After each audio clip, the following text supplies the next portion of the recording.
दोस्तों, आज की कहानी है। बहू तो विधवा हो गई हो, हमारा वारिस तो बढ़ाओगी नहीं तो मायके चली जाओ। दोस्तों, कहानी शुरू करने से पहले अगर हमारे चैनल को सब्सक्राइब नहीं किया हो तो कर लीजिए, ताकि आपके पास पहुंचे हर रोज नया वीडियो। कोई खुश नहीं उसके आ जाने से, यहाँ तक कि खुद उसके पिता भी नहीं। लेकिन वह भी क्या करे, माँ ने समझाया तो था कि शादी के बाद तो लड़की का असली घर ससुराल ही होता। लेकिन जिस पति से शादी हुई वही ये संसार छोड़कर चल दे तो किस रिश्ते से वह ससुराल में रहे। ताने सुन सुनकर थक गई थी वह। आती हमारे बेटे को लिल गई, अब तो तुम हमारा वंश भी नहीं बढ़ाओगी, अब यहाँ रहने का क्या काम है।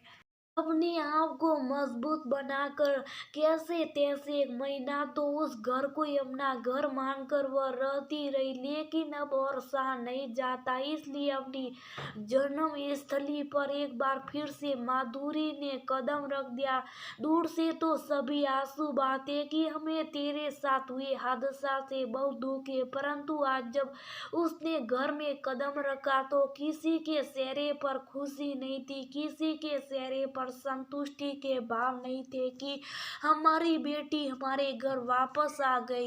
यहाँ तक कि खुद उसके माँ बाप ने भी और दादियों ने तो आती पहला वाक्य यही बोला, अपने अशुभ कदम लेकर हमारे घर क्यों रहने आ गए। लेकिन माँ ने बढ़कर उन्हें शुभ करा दिया। अभी 2 दिन पहले भाई का रिश्ता पक्का हुआ था, किसी ने भी उसको लड़की देखने के लिए नहीं बुलाया। अब 3 महीने बाद भाई की शादी, ऐसे में उसके कदमों को अशुभ मानकर बाप का दिल बैठा जा रहा है। केवल रुक्मिणी सासी है जो उसे अच्छे से समझती। उन्होंने तो इस महीने में कोई 10 बार उसके माँ बाप को कहा अपनी बेटी है, उससे कैसा मुंह मोड़ लेना भला, और कहाँ जाएगी वह इस पूरी घटना में। उसकी क्या गलती, हम उसका साथ नहीं देंगे तो हमारी बच्ची को कोई और क्यों आसरा देने लगा। ऐसी संसार में अकेला तो नहीं छोड़ देंगे ना।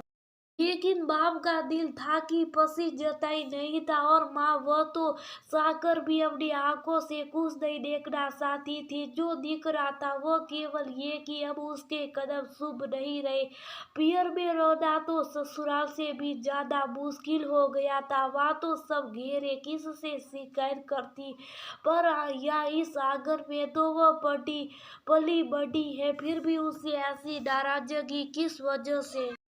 थोड़े दिन में वह हर किसी के लिए बॉस क्यों बन गई, और एक दिन उसकी रुलाई फूट पड़ी। सासी बताओ ना मेरा क्या कसूर है, मैं क्यों सबके दुख का कारण बनी हुई हूँ। नहीं मेरी बेटी, तेरी कोई गलती नहीं है। यह हमारा संसार ही ऐसा है जिसने पुराने रीति रिवाजों और प्रथाओं को अभी तक अपने दिल में बैठा रखा। पता नहीं क्यों एक विधवा को वापिस से सम्मान की दृष्टि से नहीं देखा जाता। उसे वह हक और अधिकार नहीं दिए जाते जो कुंवारी बेटियों को दे दिए जाते। लेकिन तू चिंता मत कर, धीरे धीरे सब सही हो जाएगा। ये धीरे धीरे कब आएगा उसका इंतजार करते करते भी काफी समय निकल चुका था।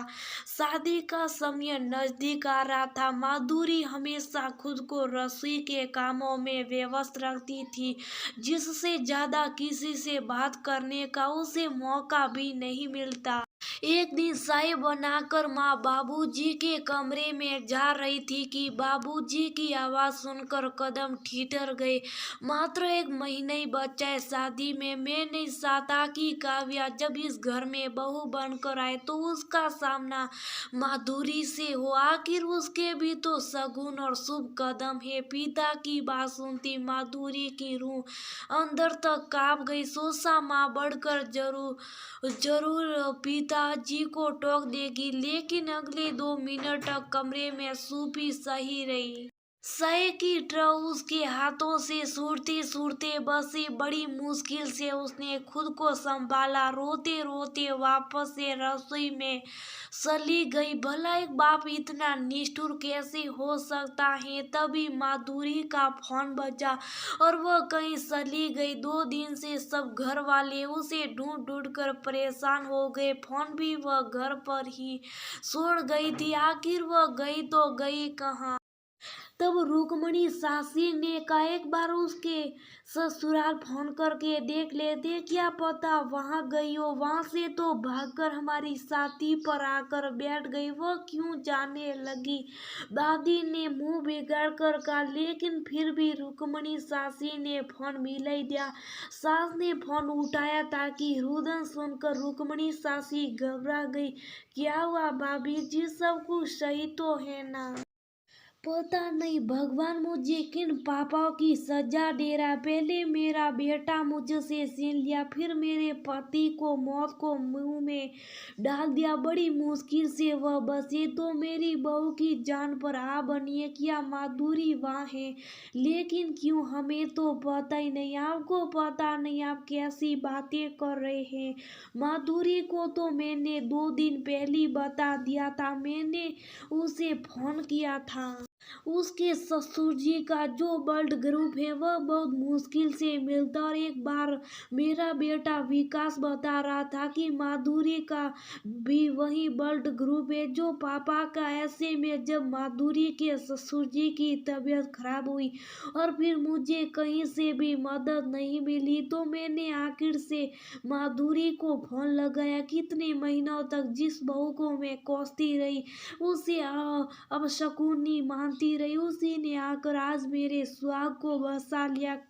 क्या कुछ नहीं बोला मैंने उसे, लेकिन मेरी एक आवाज सुनती वो मेरी मदद करने के लिए मेरे पास दौड़ी चली आई। लेकिन क्या हुआ। माधुरी तो सही है ना। नहीं, माधुरी की तबीयत सही नहीं है। डॉक्टर कह रहे उससे कोई सदमा लगाए, कहीं ऐसा ना हो कि पति की जान बच जाए तो मैं मेरी बहू को खो दूं। मैं मेरी बहू को नहीं खोना चाहती।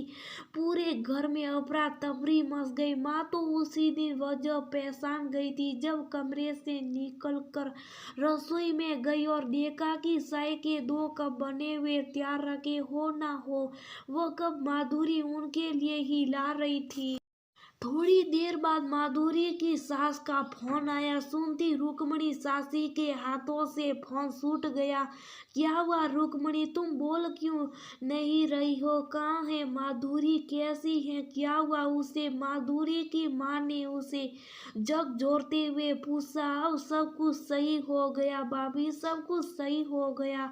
अब वह किसी के दुख का कारण नहीं बनेगी। अब आपके बेटे की शादी में कोई अशुभ कदम घर पर नहीं आ रहेंगे। अच्छे लोगों को भगवान जल्दी बुला लेता है। उसे भी बुला लिया। माधुरी की सास का फोन था, कह रही थी बहू की आरती हमारे घर से उठेगी। आप सभी अंतिम दर्शन करने के लिए आ जाइए। माँ के हाथों से बर्तन छूट पड़ा, वही दम से जमीन पर गिर पड़ी। नहीं माधुरी, नहीं हो सकता तेरे साथ ऐसा। तू मेरे दुख का कारण नहीं थी बेटा। लड़खड़ाते कदमों से वह उठी और अपने पति के पास गई। देखिए जी, गई मेरी बेटी। सबको छोड़कर जाते जाते भी वह अपनी सास की झोली में उनका सुहाग डाल गई। अब आपकी बहू के शुभ कदमों में कोई रोड़ा नहीं आएगा। आपकी बदुआ ही मेरी बेटी को लग गई हो ना हो। उस दिन हमारी बातें माधुरी ने सुन ली। मैंने तो आपको बढ़कर रोका भी, लेकिन लगता है वो आधा सच ही जान पाई और उसे पूरा सच मानकर अपने सीने में दफना कर हमेशा के लिए चले गई। माँ का रुदन घर में बसी शांति को सिर रहा था।